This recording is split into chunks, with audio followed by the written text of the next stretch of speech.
how important it is for such, recognition to be gotten from all these international platforms, as a woman especially.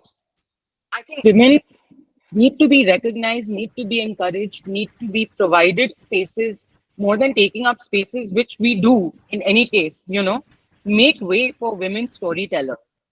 Don't wait for their festivals, don't wait for their films to go to festivals to acknowledge them.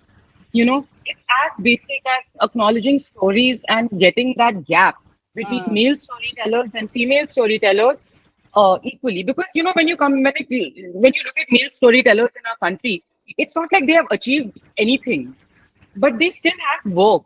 Compared to women storytellers who always have to prove a point. We have to go to so many festivals, win so many awards, get so many great reviews, and then be recognized. Ki correct. dekho. So why do Absolutely. we have to put in all the hard work when our counterparts who are mediocre, who probably don't? I'm telling you, I know male counterparts who's of mediocrity, who have always failed in their storytelling, but will repeatedly get chances.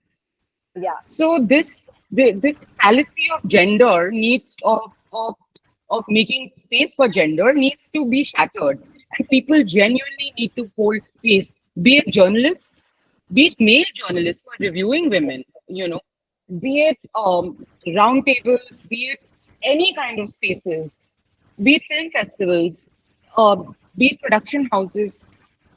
We need to make space for women Correct. and clear Correct. up space. And if this means you if this means compromising in the number of men you have, then do it. you know, Yeah. I mean, make space for women, make space for people who identify as women, make space for all kinds of women characters and storytelling. Because the minute we say women storytelling, we see martyrs. Because it's like women have to be heroes, they have to be saviors, they have to achieve, exactly. which only happens to brown women. Yeah. Where are women making body horror in our country? Women's body horror is a genre Yeah. that's owned by men in our country.